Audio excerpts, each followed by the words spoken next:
القصة دي تدعو للفخر والاعتزاز بجوازك السوداني. القصة دي يا جماعة هي مؤلمة وحزينة في نفس الوقت. فأنت في نهاية الفيديو وريني لو كنت مكاني هتعمل شنو. القصة دي في 2022 قاعدين بالليل في استراحة مع أصحابي سعوديين الله يطراهم بالخير ويذكرهم بالخير. عندنا واحد اشتغل مع الحكومة في مشروع كبير وأرباحه كبيرة. قال يا جماعة أنا قاعد معاكم ممكن تجيني القروش الليلة ولا بكرة أدعوا لي. إذا دعيتوا لي والقروش دي نزلت لكم 3 يوم في أبراج أو برج خليفة في دبي محفولين مكفولين، بالإضافة لتذكرة طيران رجل اسمه رجال أعمال، بالإضافة لسيارة خاصة تشيلنا من المطار إلى برج خليفة، بالإضافة لحراس وفي آي بي جناح كامل مكمل، بالإضافة لكل واحد هيتسوق بقيمة 5000 ريال سعودي وبيعملها وقداه وكفو على قوله كفو وقدها. أنا قلت له والله شوف أنا أهلي شيوخ، أنا أهلي شيوخ، كان دعيت لك بتجيك القروش دي. قال لي ادعي لي. قلت له يا الله يا الله يا كريم يا واحد يا أحد القروش دي تجيه.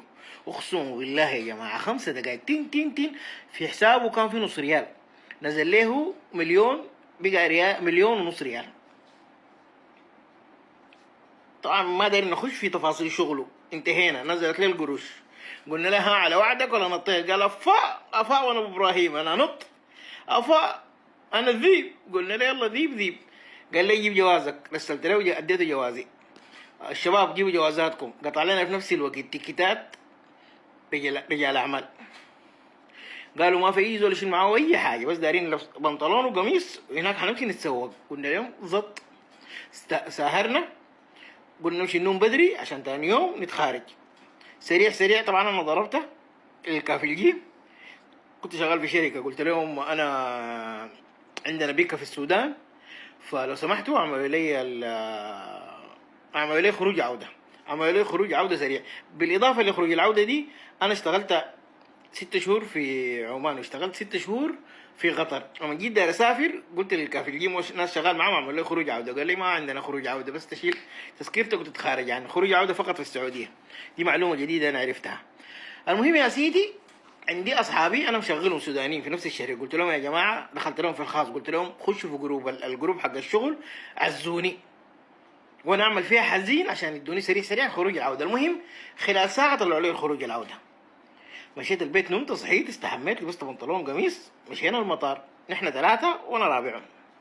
الاول شال التيكت، شال البوردنج، الثاني شال البوردنج. جا دوري انا، قال لي تاشيرتك وين؟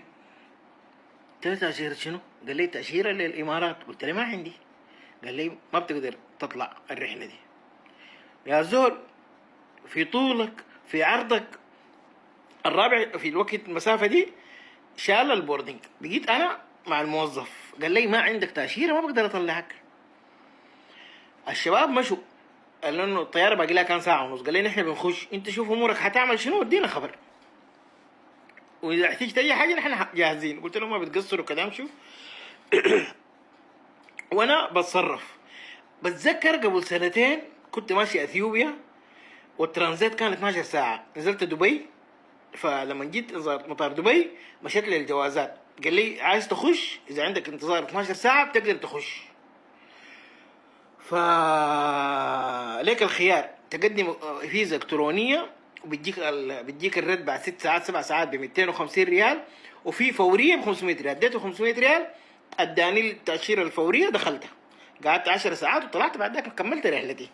فانا افوت الرحله دي حق اصحابي انا حزعل، وعندنا جروب بيصوروا وبيمشوا وبيجوا والدنيا حتكون حلوه. فقمت قلت للموظف حق ده اقطع عليه خلاص اثيوبيا واعمل لي انتظار 12 ساعه، بحيث انه قلت امشي دبي انزل اخذ معاهم اليومين واجي راجع. دي فكرتي كده. التذكره حقت رجال الاعمال حقت دبي السعيره فوق 4000 كده راحت علي، وانا قطعت تذكره اضافيه يمكن 2700 ولا 2800. المهم ما ندقق في القروش. مهم قطعت تذكره حقت اديس انتظار دبي. هم طلعوا وانا بعدهم ب5 ساعات طلعت. وصلت وصلت دبي بالسلامة الحمد لله. مشيت لموظف المطار، السلام عليكم. وعليكم السلام. قلت له أنا عندي كونكشن عبارة عن 11 ساعة، فعايز أدخل دبي. قال لي والله إذا أقل من 12 ساعة ما بقدر أدخلك. قلت له في طولك في عرضك عندنا بك جوه، بك حالة كمان. قال لي والله ما في أي طريقة، وده القانون أنا بقدر أغير فيه. يا الساع يا الربع يا الساع، في طولك في خاطرك في اللي يخليك. حنسته بكيت له وقال لي اسمعني، خد لك قهوة وعندك 3 خيارات، وبعد 10 دقائق رجع لي اديني الخيار اختاره. الخيار الاول ترجع من محل ما انت جيت، يعني تمشي السعوديه او تمشي السودان لبلدك الاصل، او تكمل رحلتك لاثيوبيا. انا اثيوبيا ما ماشي، ما عندي حاجه فيها. بقيت انا قاعد بشرب في القهوه محتار بين امشي السودان، ما كده كده انا عندي اجازه 4 يوم، امشي السودان اقعد لي 4 يوم، ولا ارجع السعوديه وانا كده كده قاطع تذكره. ويلا التذكره دي حقت اثيوبيا الماشيه دي ما حستفيد منها حاجه، حضطر اقطع تذكره ثانيه امشي بها السودان او ارجع. قعدت كده بحساباتي ضربتها خماسي في الزاسة. لو مشيت السودان عندي خالاتي وعماتي الله يديهم العافية والصحة، هيقول لي امشي البكا وعزي، وعندنا 50 بكا، وما انا لي 3 سنة ما مشيت السودان، وعيب تنزل ما معك هدايا وخماسي في الزاسي. قلت مسيرة السودان ما حتظبط، ما حتظبط نهائي. قررت اني ارجع السعودية، قطعت التيكت رجعت تاني السعودية. يعني انا قعدت في المطار يمكن 4 ساعات، خسران لي يمكن فوق $1500. اهم حاجه ركبت لي طيارتين، طياره مشيت الطياره جيت، وحمدت الله انا عندي الجواز السوداني. انت لو مكاني كنت عملت شنو؟ وجاك نفس شعوري وجاك نفس تفكيري ونفس حيرتي، وارفع راسك انت سوداني، الله اكبر الله اكبر